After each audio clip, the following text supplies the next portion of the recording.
नमस्ते सबैजनालाई। आज चाहिँ तपाईहरुसँग मैले चाहिँ भेजिटेरियनको लागि चाहिँ भेज स्पेशल मोमो बनाउँदै छु।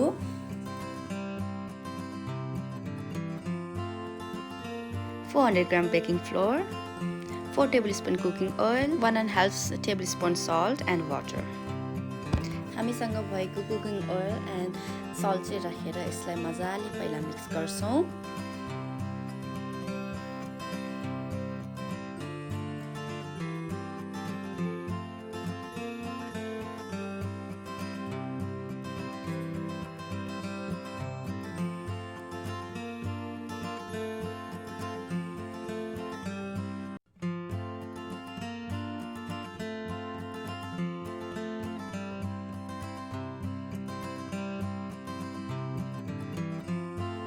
त्यसपछि थोरै पानी राखेर यसलाई मिक्स गर्दै जाने।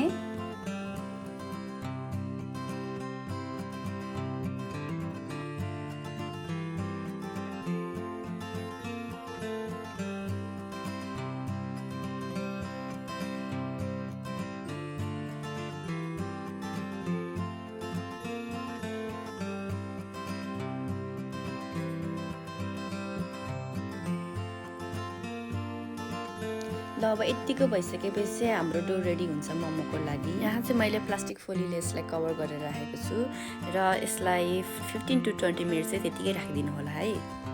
अब चाहिँ हामी मोमो मसला रेडी गर्दैछौँ र मैले त्यसको लागि लिएको छु 200 ग्राम tofu, 100 gram broccoli,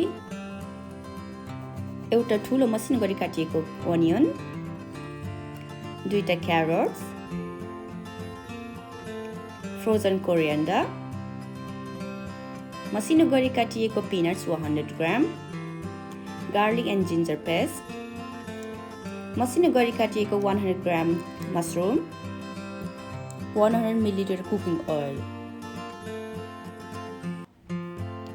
1 tablespoon momo masala, 1 tablespoon vegetarian masala, 1.5 tasting powder and to taste salt. Pan मजाले तातिसकेपछि ओइल एड गर्नुहोस्।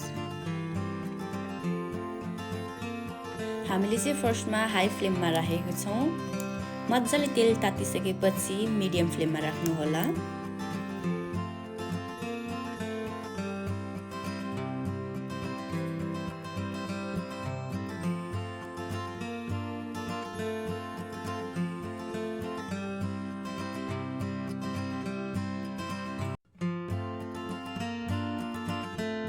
फर्स्टमा चाहिँ हामी टोफु फ्राई गर्छौं र तपाईहरुले चाहिँ यसमा मन छ भने घिउ नभए बटर पनि युज गर्न सक्नुहुन्छ। त्यसले चाहिँ टोफुलाई अझ बेसी टेस्ट दिन्छ।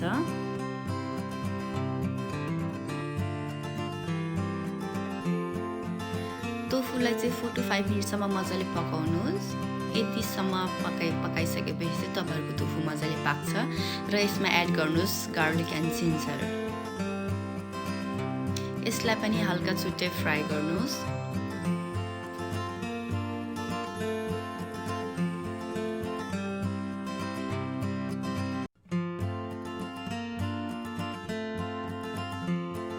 अब हामीहरुसँग भएको सबै सामानहरुलाई यसलाई प्यानमा राख्नुहोस् र यसलाई मजाले मिक्स गर्नुहोस्।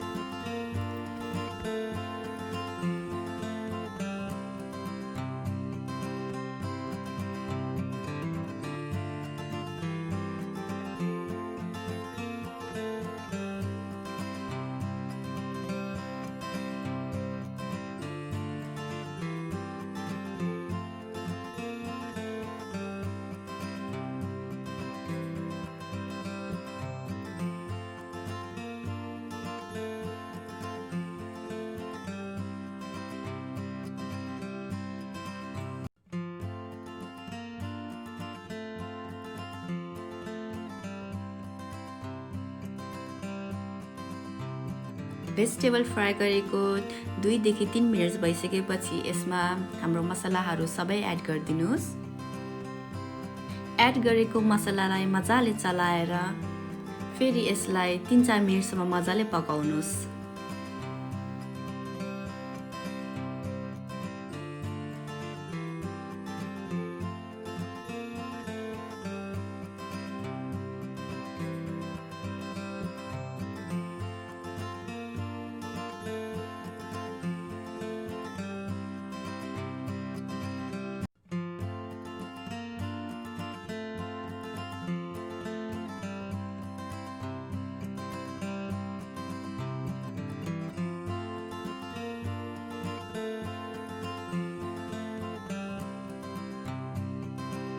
अन्त्यमा कोरियान्डरलाई मिक्स गरिदिनुहोस्। मसँग चाहिँ फ्रेस कोरियान्डर नभएर मैले चाहिँ फ्रोजन कोरियान्डर युज गरेको छु। सकेसम्म यहाँहरूले चाहिँ फ्रेस कोरियान्डर नै युज गर्नुभए अझ टेस्ट मिठो हुन्छ है। हाम्रो भेजिटेबललाई पकाएको 3-4 मिनट पनि भइसक्यो र हाम्रो भेजिटेबल रेडी पनि भइसक्यो। हाम्रो डोलाई सानो सानो टुक्रा पारेर मैले चाहिँ सानो यस्तो चक्की बनाएको छु।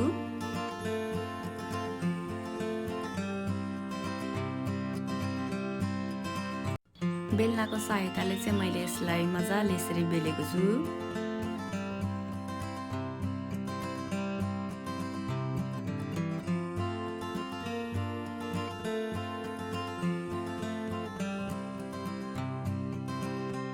मोमो नटासियोस् भनेर चाहिँ मैले यसरी तेल राखेको छु।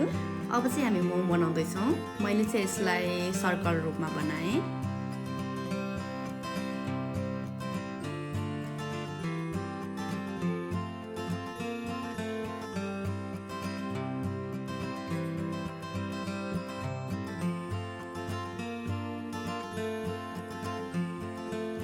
तपाईहरुले सबै मोमो यसरी गोलाकारमा बनाउनु पर्छ भन्ने छैन। मैले चाहिँ यसलाई सबै गोलाकारमा बनाएँ। तपाईहरुले चाहिँ लाम्चो आकारमा ओपन मोमो सबै प्रकारको मोमो चाहिँ बनाउन सक्नुहुन्छ।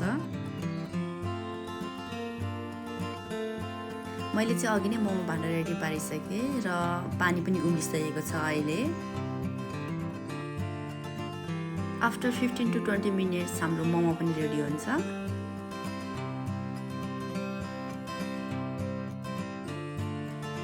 मैले चाहिँ घरमा यसरी सर्भ गरेको छु। हजुरहरूले चाहिँ जस्तो मन लाग्छ त्यसै गरी सर्भ गर्नुभए पनि हुन्छ।